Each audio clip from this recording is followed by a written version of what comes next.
ये टॉपिक बहुत ही इंटरेस्टिंग है। आज का टॉपिक है projectile on an incline plane. और ये टॉपिक थोड़ा सा मैथ्स रिक्वायर करेगा, थोड़ा सा फिजिक्स रिक्वायर करेगा, थोड़ी सी प्रोजेक्टाइल की नॉलेज रिक्वायर करेगा। तो प्रोजेक्टाइल का लेक्चर्स अगर आपने पहले वाले 2 लेक्चर्स नहीं देखे मेरे, जो कि projectile ground to ground projectile हमने किया था और इक्वेशन ऑफ ट्रेजेक्टरी के बारे में सेकंड लेक्चर था, तो आप प्लीज उसको देख लो और फिर इस लेक्चर पे आना। और मेरी लेक्चर्स का जो नियम है, रिक्वेस्ट है, पेन कॉपी लेके बैठोगे, मेरे साथ साथ डिराइव करोगे, मेरे साथ साथ जो भी प्रॉब्लम्स मैं कराऊंगा उसको सॉल्व करोगे। और कोशिश करना वीडियो को पॉज करके सॉल्व करना, क्योंकि आप मोस्टली जब वीडियो देख रहे होते हैं तो हमें लगता है सब कुछ समझ में आ गया, लेकिन बाद में वही सवाल अगर एग्जाम में आ जाता है हमसे सॉल्व नहीं होता। हमें लगता है यार ये कैसे हुआ, घर पे सॉल्व हो जाता है, एग्जाम में सॉल्व नहीं होता। उसके पीछे रीजन है कि आप देखते कि जब सॉल्व करते हो चीजें आसान लगती हैं। तो ये आप मेरा प्रोसेस समझने की कोशिश कर रहे हो और आपके दिमाग में कोई नई इंफॉर्मेशन नहीं जाती है। लेकिन अगर आप खुद से ट्राई करते हो, किसी स्टेप में अटक जाते हो सकता है पहले स्टेप नहीं अटक जाओ, आपको नहीं समझ में आया कि अप्रोच कैसे करना है, तो पहले स्टेप में भी अटक गए, दूसरे स्टेप में अटक गए, आपको ये सवाल पूछना है अपने आप से, मैं इस स्टेप पे क्यों अटका? क्योंकि जब इसका आंसर मिल जाएगा आपको, ट्रस्ट मी, और इसका आंसर मिलने लग जाएगा आपको मेरे लेक्चर्स के साथ साथ, तो अगर आपको इसका आंसर मिल जाएगा तो आपका फिजिक्स जो है जीरो से एडवांस लेवल की ओर मूव कर जाएगा या वहां पहुंच जाएगा और आपका कॉन्फिडेंस फिजिक्स में काफी ज्यादा बढ़ जाएगा। तो मेरी कोशिश यही रहेगी इन सारे लेक्चर्स के थ्रू आपका फिजिक्स में कॉन्फिडेंस और जो प्यार है ना वो इंक्रीज कर दूं। तो थोड़ा सा सब्र रखना, थोड़ा सा पेशेंस रखना, क्योंकि मैं बहुत ज्यादा एंटरटेनमेंट वाले लेक्चर्स नहीं ले रहा हूं। मैं यहाँ पे थोड़ा सा बिल्कुल टू द पॉइंट लेक्चर्स लूंगा, जहां पे मैं थोड़ा सीरियस रहूंगा। और मैं एक्सपेक्ट भी करता हूं कि ये जो वीडियोस देखेंगे या लाइक करेंगे वो बच्चे करेंगे जो थोड़े से सीरियस होंगे और अपनी तैयारी को बिल्कुल जीरो लेवल से एडवांस तक ले जाने की कोशिश करेंगे। किन बच्चों के लिए अच्छा है? जो बच्चे 11th में हैं, कॉन्सेप्ट बिल्ड कर रहे हैं, या बच्चे जो 12th में हैं, एडवांस की तैयारी कर रहे हैं, ओलंपियाड की तैयारी कर रहे हैं, उन सब के लिए अच्छा है। 11th में तो जेई नीट आप और एडवांस किसी की भी तैयारी कर रहे हो, उन सब के लिए अच्छा है। ठीक है, चलो स्टार्ट करते हैं projectile on an incline plane. अब यहां पे 2 चीजें हैं, प्रोजेक्टाइल है और इंक्लाइन प्लेन है। तो सबसे पहले तो इंक्लाइन के डेफिनेशन को देखते हैं बच्चों, होता क्या है इंक्लाइन का डेफिनेशन। तो पढ़ा होगा आप लोगों ने, इंक्लाइन बेसिकली क्या है? जब भी अगर मैं हॉरिजॉन्टल के साथ कोई भी चीज एक लाइन बना रही होती है, हॉरिजॉन्टल के साथ एंगल बना रहा होता है, मतलब कि अगर मान लो ये लाइन है तो ये सीधी लाइन है, ये हॉरिजॉन्टल, मतलब ग्राउंड जो है, ग्रेविटी हर जगह पे सेम लग रहा होता है। ठीक है, अब जैसे ये धीरे धीरे धीरे इंक्लाइन इस तरीके से बढ़ता चला गया, इंक्लाइन का मतलब है इसका स्लोप जो है धीरे धीरे धीरे धीरे धीरे धीरे इंक्रीज कर रहा है। इसका मतलब ये हुआ कि अब इस इंक्लाइन का एंगल बन रहा है हॉरिजॉन्टल के साथ, एंड उसको हम इंक्लाइन बोलते हैं, जिसका भी एंगल हॉरिजॉन्टल के साथ कुछ बन रहा होता है। अब इसके ऊपर जो प्रोजेक्टाइल को थ्रो करते हो उसका मतलब ये होता है, उसका मतलब हम समझ लेते हैं कि प्रोजेक्टाइल को इंक्लाइन के ऊपर थ्रो करने का मतलब है कि मैंने किसी एंगल पे इस पार्टिकल को रिलीज किया, मान लो एक अल्फा एंगल पे रिलीज करते हैं हम पार्टिकल को, और वो जो है ग्राउंड पे नहीं जाके वो इससे टकरा जाता है। मतलब ग्राउंड पे नहीं जाके, अगर मान लो ग्राउंड नहीं होता, मतलब इंक्लाइन नहीं होता, तो क्या होता? ये पार्टिकल जो है सीधा चला जाता और ग्राउंड से टकरा जाता। बट ग्राउंड की जगह वो किसी प्लेन से हिट कर जाता है जो कि एंगल पे है, तो उसको हम बोलते हैं projectile on an incline plane. और आज हम इसी की बात करेंगे, और जो भी हमने प्रोजेक्टाइल में स्टडी किया है, टाइम ऑफ फ्लाइट, रेंज और मैक्सिमम हाइट, हम इन सब की बात करेंगे आज के लेक्चर में। क्या क्या चीजें हमने स्टडी करी थी मैं लिख देता हूं यहां पे। हम लोगों ने टाइम ऑफ फ्लाइट,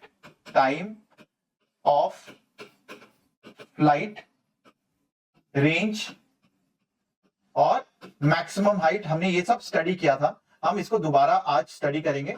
बहुत ज्यादा डिफरेंस नहीं है, कुछ चीजें हम थोड़ा सा ट्वीक करेंगे अपने जो भी अभी समझ है उसमें, और फिर हम इस क्वेश्चन को बिल्कुल इजी पीजी और लेमन स्क्वीजी की तरह ऐसे सॉल्व कर लेंगे। ठीक है, तो अब देखो यहां पे जब भी इस टाइप का क्वेश्चन दिया होता है, जब भी एक पार्टिकल है, अभी भी आप क्या करोगे, सारी चीजें जैसे हमने पहले बोला था, आप एक्स एक्सिस में और वाई एक्सिस में लिखोगे। हमने क्या क्या चीजें लिखी थी प्रोजेक्टाइल को सॉल्व करते वक्त? वेलोसिटी की बात करी थी, एक्सेलरेशन की बात करी थी, डिस्प्लेसमेंट की बात करी थी। तो हम एक्स और वाई में अगर हम सारी चीजों को लिख लें तो हम कभी गलत नहीं करेंगे। प्रोजेक्टाइल का सिंपल सा नियम है, सारे कंपोनेंट्स को जैसे आपने हॉरिजॉन्टल और वर्टिकल में स्टडी किया था वैसे यहां पे एक्स और वाई में लिख लोगे तो आप गलती नहीं करोगे। बट अब यहां पे हम एक छोटा सा चेंज करेंगे, हम अलोंग द इंक्लाइन, और इसको मैं डिटेल में आगे फोर्सेस में बताऊंगा कॉन्स्ट्रेंट में कि क्यों इंक्लाइन के अलोंग हम एक्स एक्सिस लेते हैं, और उसके परपेंडिकुलर डायरेक्शन को वाई एक्सिस बोल देंगे।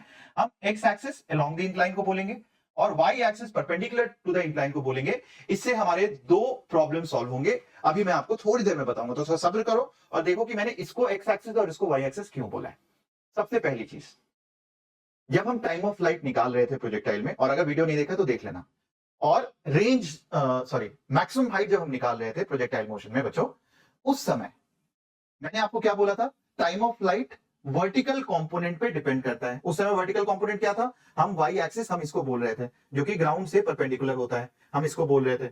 और हम बोल रहे थे कि टाइम ऑफ फ्लाइट और मैक्सिमम हाइट वाई कंपोनेंट पे डिपेंड करता है यहां पे। और ऐसा क्यों होता है, क्योंकि वहां पे एक हमने चीज बोली थी, displacement along the y axis वो 0 होता है ग्राउंड टू ग्राउंड प्रोजेक्टाइल में।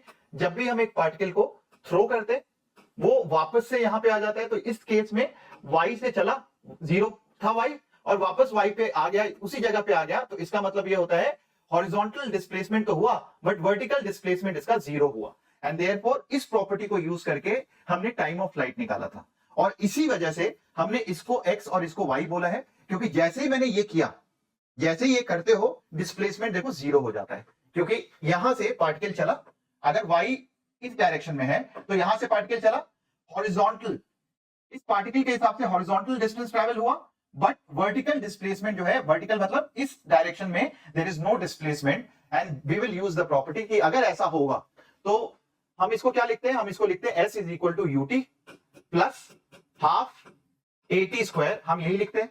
और क्लियरली यहां से ये y हो गया, ये y हो गया, और अगर मुझे uy पता है और ay पता है तो टाइम निकल जाएगा, because it says that time of flight is equal to 2uy, यहां मैग्नीट्यूड कर देता हूं, माइनस ay दिखेगा अभी। अगर time of flight will be simply this, तो ये तो हमने पढ़ा था कि वर्टिकल मोशन, मतलब अगर मैं वर्टिकल मोशन की बात करता हूं, सिंपल प्रोजेक्टाइल मोशन की बात करता हूं, या फिर इंक्लाइन प्लेन में भी, अगर मैंने सही वाई एक्सिस और सही एक्स एक्सिस डिफाइन किया है, तो time of flight always remains this only if you use this particular property. तो इसको यूज करने का सबसे बड़ा फायदा यह है कि टाइम ऑफ फ्लाइट हमेशा वही रहेगा 2uy अपॉन ay। अब हम सारे प्रॉपर्टीज लिख लेते हैं, यहां पे जो भी x और y कंपोनेंट्स है वो लिख लेते हैं। तो यहां से देखो आप क्या हो जाएगा, अगर मैं कंपोनेंट लूं तो ux will be equal to u cos of alpha, and this alpha is the angle with the incline plane. कई किताबों में ये पूरा एंगल होता है, बट हम यहां पे ये ले रहे हैं। uy कितना है, uy is equal to u, जो ये वाला कंपोनेंट है थीटा, और एंगल के बगल वाला कॉस होता है, एंगल से दूर जो होता है वो साइन होता है, x। Ground to ground projectile में x 0 था, लेकिन यहां पे देखो, यहां पे इंटरेस्टिंगली x 0 नहीं होगा। और आपको ये चीज बस इसकी वजह से बच्चे थोड़ा सा डिफिकल्टी फेस करते हैं, यहां पे x 0 नहीं होगा, यहां पे क्या होगा देखते हैं। एक्सेलरेशन ड्यू टू ग्रेविटी किधर की ओर होता है, नीचे की ओर होता है g। इसके components along the x axis along the y axis, हम ये लिख लेंगे। और अगर ये थीटा है तो ये 90 माइनस थीटा होगा, ये वापस थीटा हो जाएगा, और ये 90 माइनस थीटा होगा। तो ये अगर g था, इसको हम यहां लिख लेते हैं, ये अगर g था तो थीटा के बगल वाला अगर, और ये थीटा है तो ये कंपोनेंट कितना हो जाएगा, g of cos of theta. हमेशा ये वाला एंगल जो है वो g के साथ अटैच होगा, इंक्लाइन वाला एंगल। और इस साइड कितना हो जाएगा, g of sine of theta. तो ये आप याद रख लेना कि अगर एंगल इंक्लाइन का दिया हुआ है हॉरिजॉन्टल के साथ थीटा, तो हमेशा y एक्सिस के अलोंग, इसके अलोंग जो g है वो कितना है, g cos थीटा, और x के अलोंग क्या है, g sin थीटा। तो हम यहां लिख लेंगे x g sin of theta, और एक नेगेटिव साइन लगाएंगे, क्योंकि अगर मैंने इसको x एक्सिस बोला है तो उसके ऑपोजिट में जो भी होगा उसको हम नेगेटिव बोल देंगे। और ay is equal two similarly minus g of cos of theta, ये हो जाएगा। अब ये अपने आप से सवाल करो कि क्या आप खुद से ये डिराइव कर पाते या खुद से ये सोच पाते ये वाले स्टेप्स, और अगर नहीं सोच पाते तो आपको एग्जैक्टली क्वेश्चन पूछना है क्यों। क्यों का मतलब क्या हुआ बच्चों, क्यों का मतलब है कि मैं क्यों नहीं सोच पाया कि इंक्लाइन के अलोंग मुझे एक्स एक्सिस लेना है, इंक्लाइन के परपेंडिकुलर जो है मुझे वाई एक्सिस लेना है। ये बहुत इंपॉर्टेंट सवाल है, और जो बच्चे पहली बार कर रहे हैं, आप अपने आप को बोलो कि भाई पहली बार कर रहा हूं, मुझे नहीं पता। अब कोई भी क्वेश्चन आएगा, जब भी मोशन अलोंग द इंक्लाइन होगा, चाहे वो फोर्सेस में आएगा चाहे कहीं पे भी आएगा, तो अलोंग द इंक्लाइन और परपेंडिकुलर टू द इंक्लाइन हमेशा इसको एक्स और वाई लेने से चीजें आसान हो जाती हैं। एंड अभी हम देख भी लेंगे यहाँ पे, तो यहाँ पे u लिख लिया, ay लिख लिया। अब तो बहुत सिंपल है, sy कितना हो जाएगा, sy 0 था, यहां से हमें पता चल गया कि this is equal to uy minus half g cos theta into T square. ये कैंसिल, और हमारे पास जो आंसर आ जाएगा वो कितना हो जाएगा, time of flight is equal to 2uy which is u sine of alpha upon क्या हो जाएगा यहाँ पे, g cos ऑफ थीटा। तो ये हमने सॉल्व कर लिया, ठीक है, टाइम ऑफ फ्लाइट सॉल्व कर लिया। अब इसमें कोई दिक्कत नहीं है, सबको क्लियर है ये वाली चीज, टाइम ऑफ फ्लाइट। और कई बच्चे मुझसे बोलते हैं कि सर, मैंने एक दो कमेंट्स भी देखे थे कि सर आप थोड़ा धीरे पढ़ा रहे हो। बच्चों मैं इसी स्पीड में पढ़ाऊंगा, धीरे धीरे एक एक करके स्टेप्स को मैं बार बार समझाता रहूंगा। मेरी कोशिश, मैं I am a very slow teacher, मैं कोशिश करता हूं कि बच्चों को धीरे धीरे पढ़ाऊं, क्योंकि जल्दीबाजी करके कोई फायदा तो है नहीं, कोई रेस तो छूटी ही नहीं जा रही है कि भाई जल्दीबाजी मैं एक लेक्चर में सब कुछ कंप्लीट करा दूंगा, आपको सब कुछ समझ में भी आ जाएगा। भाई साइंस कहता है, साइंस मतलब 20 सालों से मैं पढ़ा रहा हूं, 20 सालों का एक्सपीरियंस है। मेरे अंडर बच्चे, मेरे मेंटरशिप ट्यूटरिंग में पढ़ाते हुए भी रैंक 1, रैंक 6, रैंक 7, रैंक मतलब टॉप 10 भी आया, मतलब मल्टीपल टाइम्स टॉप 10 आया है, 100 तो आई आया है। तो बेसिकली मैं उन बच्चों के साथ भी मैंने मेहनत करी है जो स्ट्रगलिंग बच्चे थे, जो 1 लाख 2 लाख पे अटके हुए थे, बट उनको भी आईआईटी भेजा है। तो इसलिए मुझे पता है कि सबको, चाहे वो फास्ट हो चाहे स्लो हो, आपको इसी स्पीड से सीखना चाहिए पहली बार अगर सीख रहे हो। और जो बच्चे जानते हैं स्पीड बढ़ा लो, यूट्यूब की तो फैसिलिटी है, आप 2x 1.5x 1.25x जिस स्पीड पे आपको इंक्रीज करके देखना है देख लो। तो ये टाइम ऑफ फ्लाइट हो गया, ठीक है। अब इसके बाद मैं बहुत सारी चीजें कर सकता हूं, तो इसको एक बार हम थोड़ा सा छोटा कर देते हैं यहाँ पे। अब टाइम ऑफ फ्लाइट मेरे पास आ गया, अब हमें रेंज निकालना है। अब रेंज के लिए बहुत सारे तरीके हैं बच्चों। रेंज सिंपली अगर हम बात करें यहाँ पे, तो range can be calculated as ux। Range क्या हो गया? रेंज ये वाला डिस्टेंस हो गया, ये जो डिस्टेंस है इसको हम रेंज बोलेंगे। ux t प्लस हाफ एक इंटू टी स्क्वायर। रेंज तो यहीं से आ जाएगा क्योंकि displacement along the horizontal direction, ये जो आपने एक्स एक्सिस बोला है, हॉरिजॉन्टली जो भी एक्स आपने डिफाइन किया उसके along r is equal to u x t plus half x t square. आप इस पे वैल्यू डालोगे, आपका रेंज यहां से भी आ जाएगा। मैं आपको एक शॉर्टकट, या शॉर्टकट तो नहीं, जो अभी तक हमने सीखा था इक्वेशन ऑफ ट्रेजेक्टरी, मैं उससे सिखाने की कोशिश करता हूं कि हम रेंज किस तरीके से निकालेंगे। तो अगर ये आपने नोट कर लिया है तो इसको मैं बिल्कुल हटा रहा हूं यहां से। अब हम बात करेंगे इस पे रेंज की। हमने इक्वेशन जो पढ़ा था वो क्या पढ़ा था? Equation of trajectory. हमने बोला था y is equal to x tan of जो भी एंगल है हॉरिजॉन्टल के साथ। यहां पे एंगल क्या है हॉरिजॉन्टल के साथ? ये पूरा का पूरा जो एंगल है ये हॉरिजॉन्टल के साथ इज अल्फा प्लस थीटा। तो y is equal to x alpha plus theta minus g into x square upon 2u square cos square alpha plus theta. यह एंगल हॉरिजॉन्टल के साथ लिखा हुआ है। अब y और x, अगर मुझे ये रेंज निकालना था, आप ये देखो, मुझे ये रेंज निकालना था, और इंक्लाइन जो है ये एंगल थीटा है। इसको अगर मैं रेंज बोल दूं तो ये कितना हो जाएगा? x हो जाएगा r cos थीटा, और y क्या हो जाएगा? r sin of theta. यही होगा r sin theta, r cos theta. तो मैं यहां पे वैल्यूज पुट कर देता हूं, तो ये हो जाएगा r sin of theta is equal to r cos of theta into, इसको मैं sine alpha plus theta by cos alpha plus theta. वो इसलिए किया क्योंकि यहां पे भी cos है, इसलिए मैंने इसको साइन बाई cos लिया। तो ये हर बार पूछना कि सर ने ऐसा क्यों किया, tan को मैंने साइन और cos में क्यों लिखा? क्योंकि यहां भी cos है, ठीक है। g इंटू एक्स स्क्वायर की जगह क्या लिखेंगे? R square cos square theta, r square cos square theta upon 2u square cos square alpha plus theta. यहां से आर आर आर ये कटन कुट्टी हो गया। अब हम, क्योंकि आर बच गया यहां पे, तो ये निकालना है, मैं सबको एक जगह ले आता हूं। तो यहां हो गया g r cos square theta by 2u square cos square alpha plus theta is equal to, यहां पे क्या है? cos theta. ये सब आपको खुद एक बार प्रैक्टिस करना है, खुद से डिराइव करना है बच्चों, into cos of alpha plus theta, और यहां साइन थीटा था वो इधर आएगा, तो इधर आ जाएगा माइनस साइन थीटा, और दोनों यहां पे भी डिनोमिनेटर में ये लिखेंगे तो ऊपर नीचे मल्टीप्लाई हो जाएगा। ये खुद देख लो कहां से आया।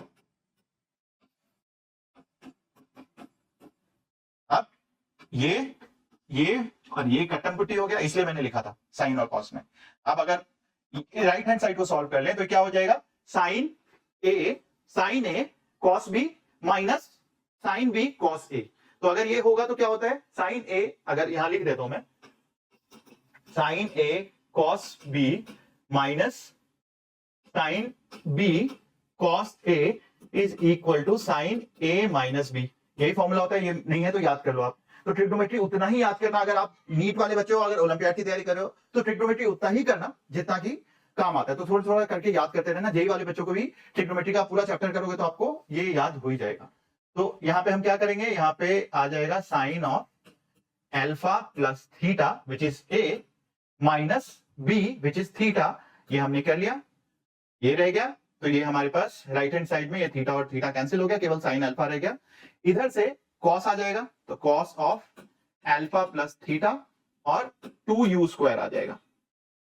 नीचे क्या रह जाएगा, जी कॉस स्क्वायर थीटा, जी कॉस स्क्वायर थीटा, और ये रेंज आ जाएगा।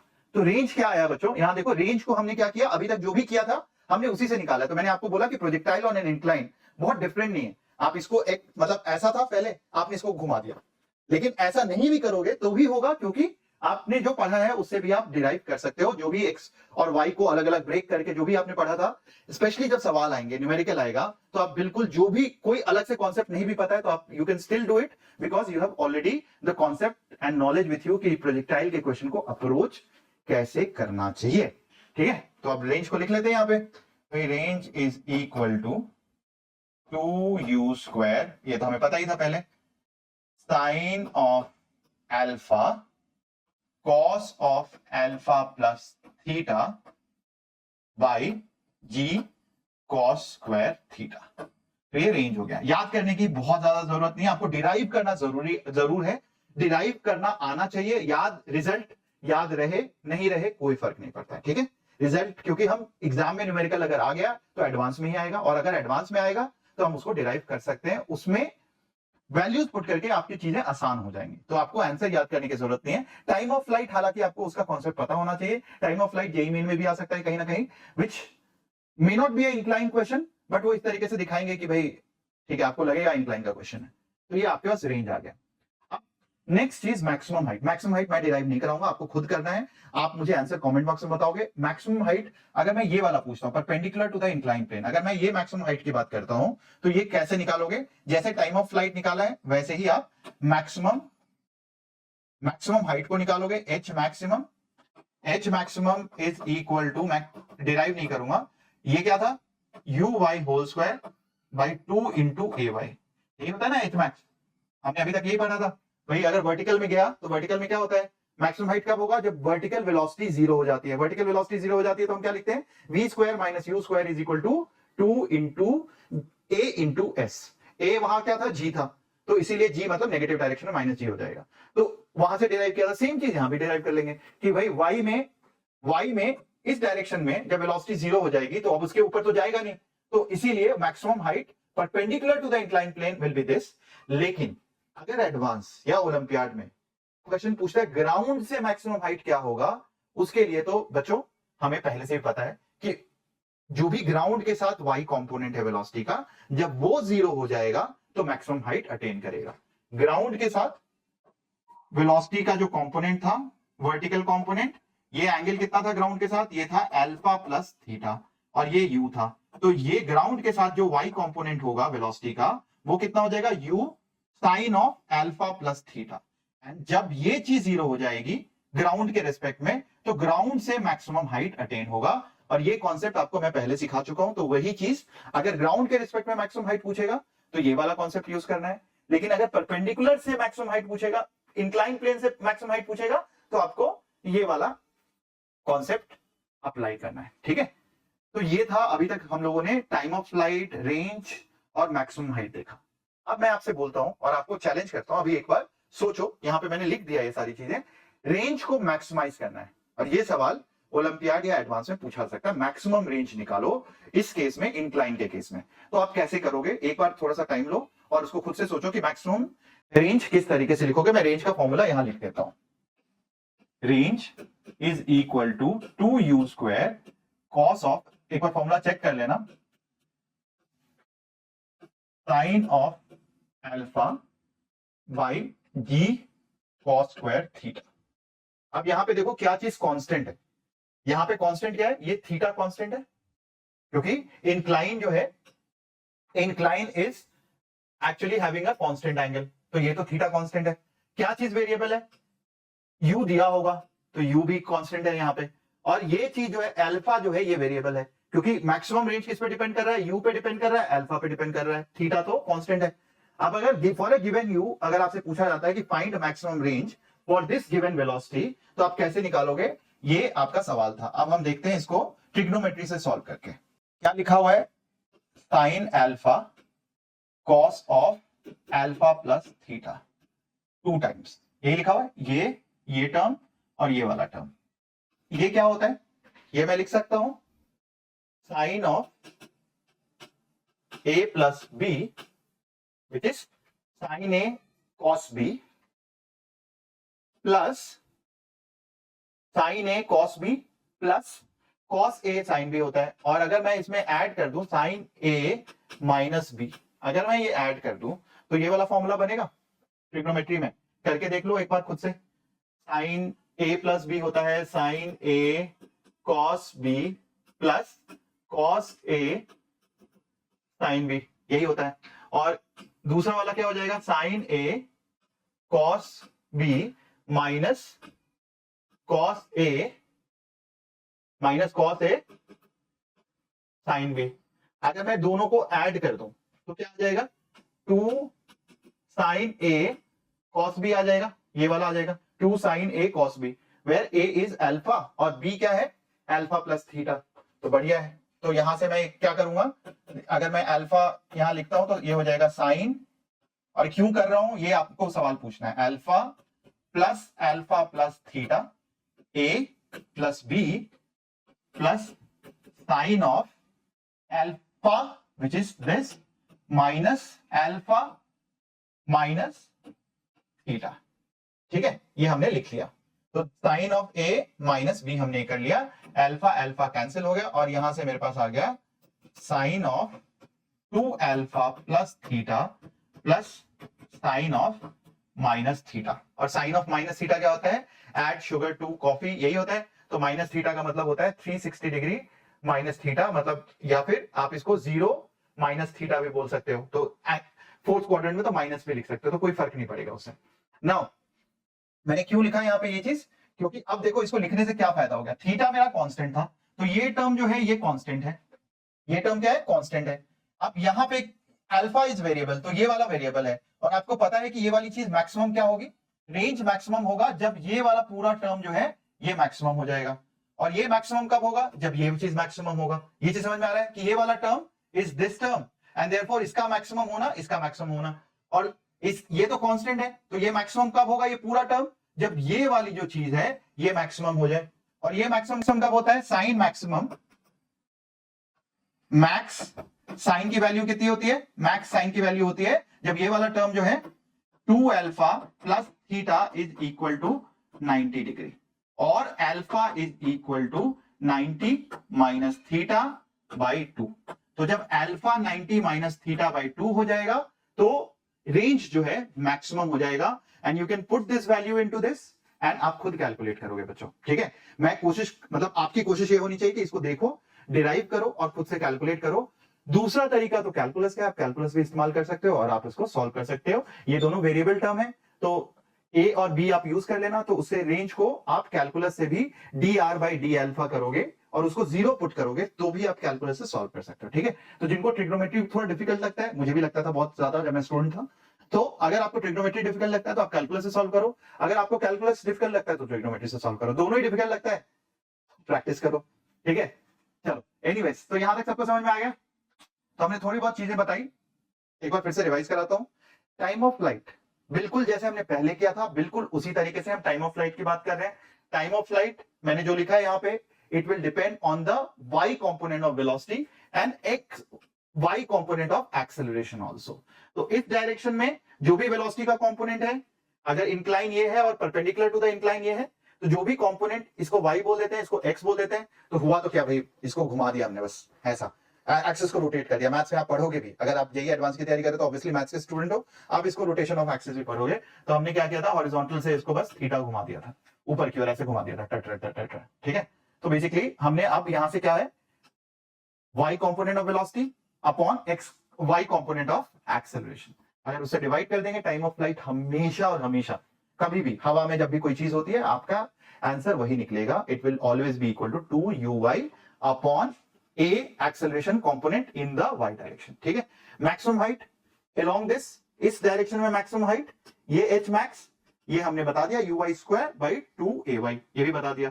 और मैंने आपको बताया कि केयरफुल रहना, अगर ग्राउंड से मैक्सिमम हाइट पूछ रहा है तो बिल्कुल बेसिक पे चले जाना, जो हमने प्रोजेक्टाइल में बोला था कि ग्राउंड से कब होता है, जब हॉरिजॉन्टल कंपोनेंट ऑफ वेलोसिटी 0 होता है। तो हमेशा याद रखना किससे मैक्सिमम हाइट की बात कर रहा है। रेंज एक तरीका है, मैंने आपको बताया टाइम ऑफ फ्लाइट निकाल लो और यहां वैल्यू पुट कर दो। दूसरा तरीका है आप उसको इक्वेशन ऑफ ट्रेजेक्टरी से भी सॉल्व कर सकते हो। ये वाला मैंने देखा नहीं है यूट्यूब पे किसी को सॉल्व करते हो, बट आप इसको देख लेना, ठीक है। तो ये चीज यूट्यूब पे मैंने नहीं देखा था, बट इसलिए मैंने सोचा कि ये बता दूं। टाइम ऑफ फ्लाइट भी पुट करके आप इसको सॉल्व कर लोगे, आंसर तो सेम ही आना है। फाइनली आपको आंसर से ज्यादा प्रोसेस देखना है, और मैक्सिमम क्वेश्चन एडवांस का इस मेथड से सॉल्व हो जाएगा, इक्वेशन ऑफ ट्रेजेक्टरी से। इसलिए मैंने इक्वेशन ऑफ ट्रेजेक्टरी आपको बताया।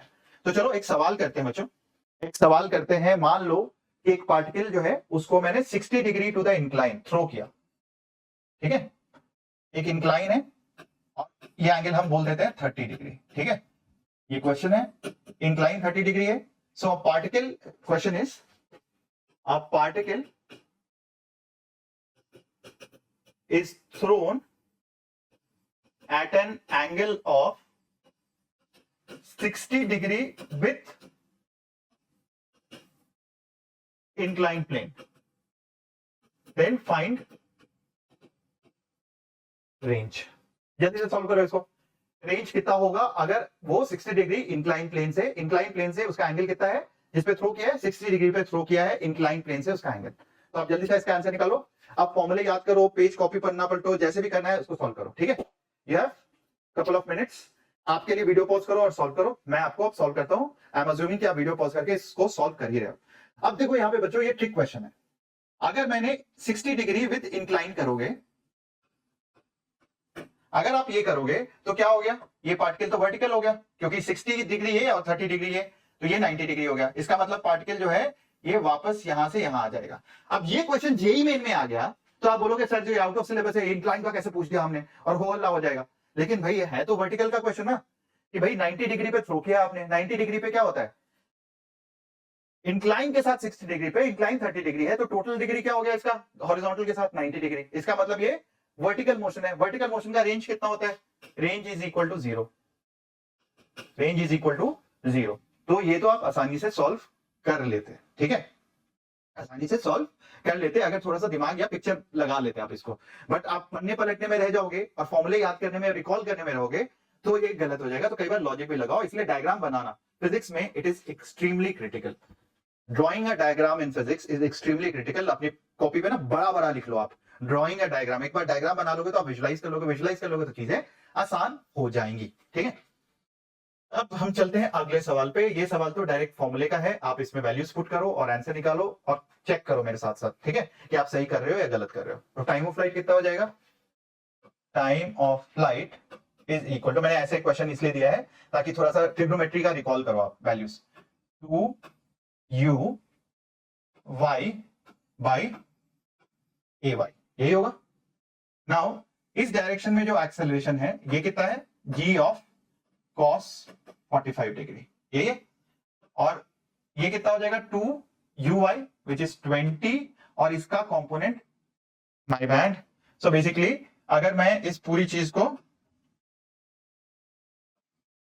इस तरीके से कर लेता हूं तो इस डायरेक्शन में एक्सेलरेशन जो हो गया g sin 45 डिग्री हो गया, और इस डायरेक्शन में u का कंपोनेंट कितना हो जाएगा, u of sine of 15 degree.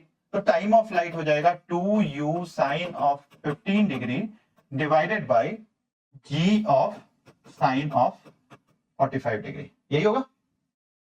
अब ये जो साइन की वैल्यू है इसको रिकॉल किया करो, मतलब ये कई बार आप बोलोगे ये तो कराया नहीं है, साइन की 15 दिया नहीं है, तो यहाँ पे 2 इंटू 20, साइन को मैं लिख सकता हूं sine of 45 degree minus 30 degree, ये लिख सकता हूं मैं 15 डिग्री को, by g which is 10, assume 10, और साइन 45 इज 1 बाई रूट 2। ये कैंसिल, ये ऊपर चला जाएगा और यहाँ पे ये हो जाएगा 2 root 2 sine 45, sine a minus b होता है sine a is 1 by root 2, cos b cos 30 degree कितना होता है, रूट 3 बाई 2, ये होता है, माइनस कॉस ए कॉस 45 कितना होता है 1 बाई रूट 2, और कॉस 30 डिग्री कितना होता है, कॉस 30 डिग्री होता है कॉस, अच्छा साइन 30 डिग्री होता है 1/2, ये हो गया।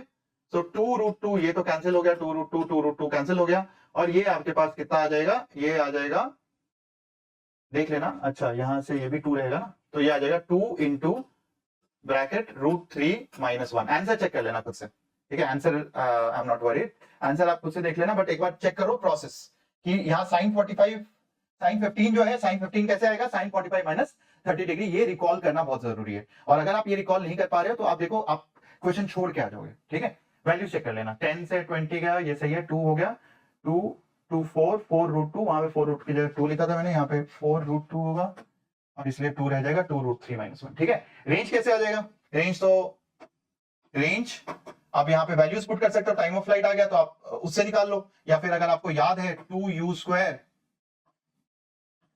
Sine alpha cos alpha plus theta, और अल्फा प्लस थीटा यहाँ पे दिया हुआ है 60 डिग्री, और साइन अल्फा कितना हो जाएगा, साइन अल्फा 15 डिग्री होगा, आपने वैल्यू निकाल लिया था, अपॉन जी कॉस स्क्वायर 45 डिग्री, ये आएगा, आप निकाल लेना वैल्यू।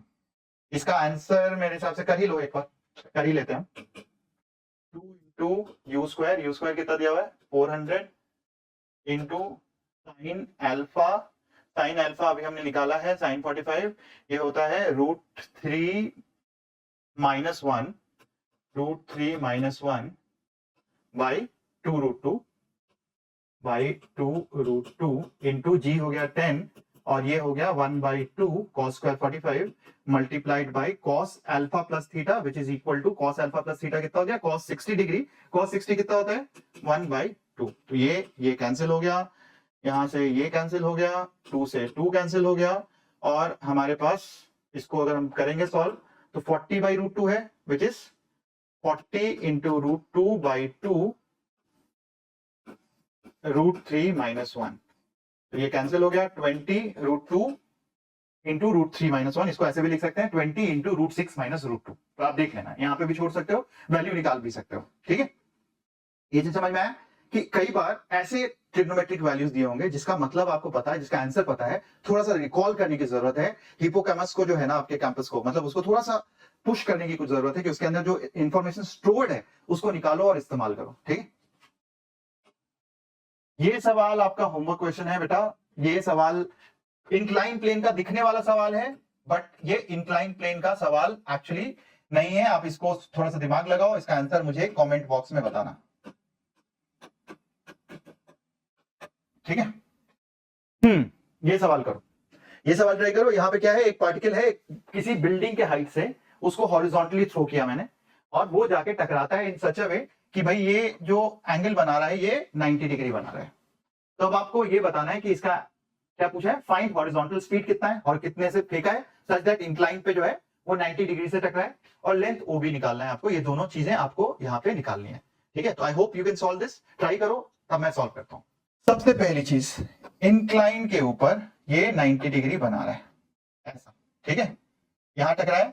अब इसका मतलब है कि यहां जो भी वेलोसिटी होगा उसका एक कंपोनेंट इधर होगा और एक कंपोनेंट नीचे की ओर होगा, क्योंकि यहां पे वेलोसिटी मान लेते हैं v से टकरा रहा है, तो एक कंपोनेंट ये v है, इसको v मान लेता हूं, और ये एंगल कितना है 45 डिग्री है, दिया हुआ है ये, तो यहां पे हो जाएगा v cos ऑफ 45 डिग्री, और यहां पे हो जाएगा v sin ऑफ 45 डिग्री।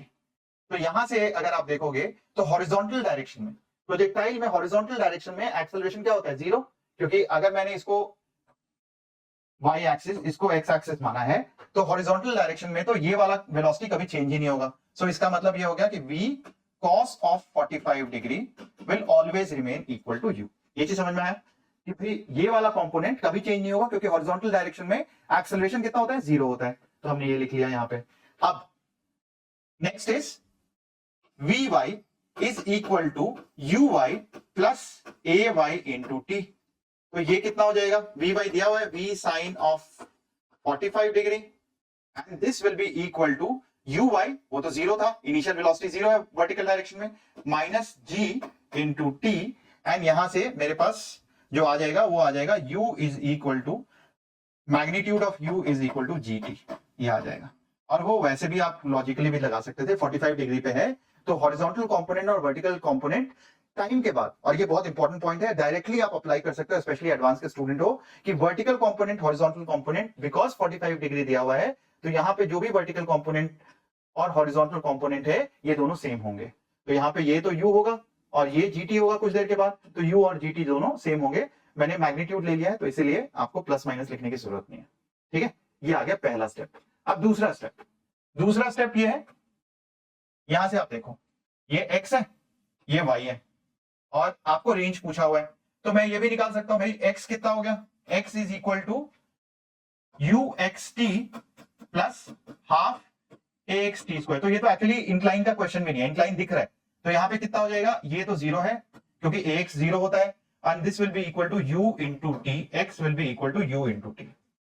और ये y निकालने के लिए आप क्या निकालोगे, ये वाला y निकाल सकते हो आप, तो ये y कितना है, ये y is equal to half g t square, ये is equal to half g t square. तो ये जो डिस्टेंस है यहां से लेके यहां तक, ये कितना हो जाएगा 10 minus half g t square, ये आ जाएगा आपके पास ये वाला डिस्टेंस। तो y is equal to 10 minus half g t square, ये आ गया आपके पास।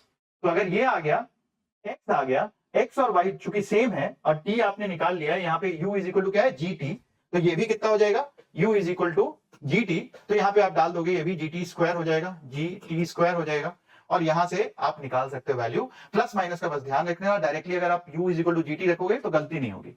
ठीक है, प्लस माइनस का ध्यान रखोगे तो गलती नहीं होगी। आप इसका आंसर निकाल के मुझे कमेंट बॉक्स में बताना। तो बच्चों देखो, हमारे जो सीरीज का काम है, यहाँ पे सवाल से ज्यादा आपको अप्रोच की मैं बात कर रहा हूं कि अप्रोच सीखना हमें जरूरी है, और अप्रोच अगर आप सीख जाओगे तो आंसर खुद से निकालने लग जाओगे। और मेरा जो पर्पस है इन लेक्चर्स का, इन सीरीज का, क्योंकि यूट्यूब पे मैंने बार बार बोला है बहुत सारे लेक्चर एग्जिस्ट कर रहे हैं, मेरा पर्पस आपको आंसर नहीं बताना, बल्कि आपको सोचने का जो तरीका है आपको उसको एम्पलीफाई करना। बार बार मैं यही बोल रहा हूं, हमारे इन लेक्चर्स के थ्रू अगर आप सोचने का तरीका नहीं सीखते हो, उसको एम्पलीफाई नहीं करते हो, तो कोई फायदा नहीं हुआ इन सीरीज का, फिर तो इससे अच्छा मत ही देखो आप। ठीक है, तो आप ये मुझे इसका आंसर बताना कि क्या है, स्पीड कितना आया और इसका रेंज कितना आया, ये आप मुझे खुद सॉल्व करके बताना, मैं इसको इंतजार करूंगा।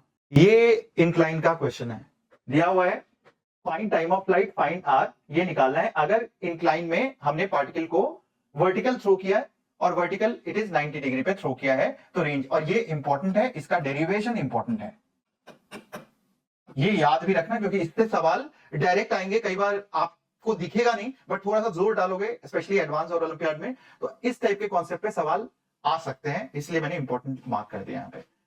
अब सेम चीज है, मैं किसी भी साइड को x और y ले सकता हूं, let's take this as x, हमेशा याद रखना इंक्लाइन में along the incline perpendicular to the incline x और y डिफाइन कर लो। तो मैं यहाँ x करूंगा, यहाँ y करूंगा, x ux, ये कितना हो गया, ये 0, क्योंकि इस डायरेक्शन में और कोई भी वेलोसिटी का कंपोनेंट नहीं है। uy, ये कितना हो जाएगा, uy will be equal to u, ax, ये कितना हो जाएगा, यहां पे हमेशा याद रखना ये g है, तो g के दो कंपोनेंट होंगे, एक component perpendicular to the incline, एक along the incline, this is theta, this is 90 minus theta and this is theta. तो अगर इंक्लाइन दिया हुआ है तो हमेशा perpendicular to the incline cos component होता है, along the incline sine component होता है।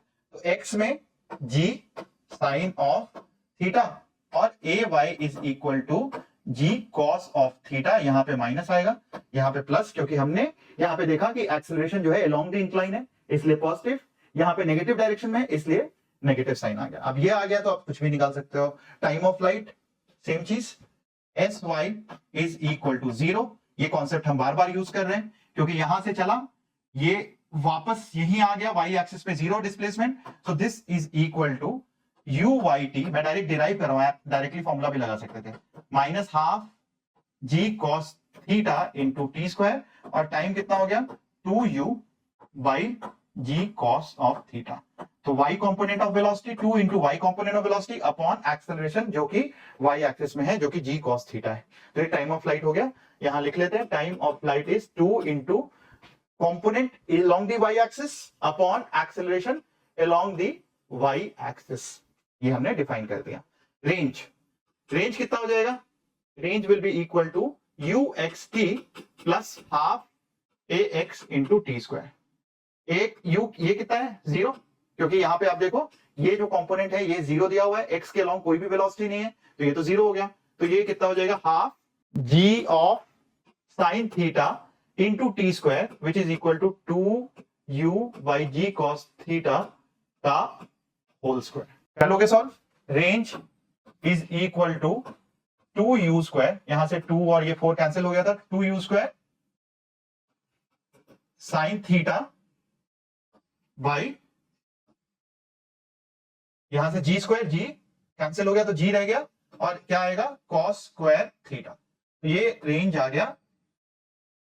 इसको अलग फॉर्मेट में भी लिख लेते हैं हम इसको, this can be also written as 2u square by ji cos sine by cos tan theta and 1 by cos जो बचा हुआ है वो सीकेंट थीटा। तो ये भी फॉर्मेट हो गया रेंज का, आप ये भी नोट कर लो। तो ये डेरिवेशन भी इंपॉर्टेंट है, स्पेशली जब 90 डिग्री से अगर आपने लॉन्च किया किसी चीज को और वो कहां पे जाके गिरेगा, that is something which is important, क्योंकि ये जो कॉन्सेप्ट है कई जगह पे हम इसको इस्तेमाल करेंगे। तो ये डेरिवेशन आपको याद रहना चाहिए।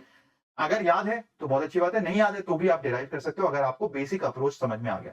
तो बच्चों ये हम कंक्लूड करते हैं projectile on an incline plane. Incline plane पे आपने देखा कि कोई भी डिफरेंस हमारे पहले वाले कॉन्सेप्ट से जो हमने ग्राउंड टू ग्राउंड प्रोजेक्टाइल किया है या फिर हमने इक्वेशन और ट्रेजेक्टरी करी है, उनको इस्तेमाल करते हुए भी कर सकते हो।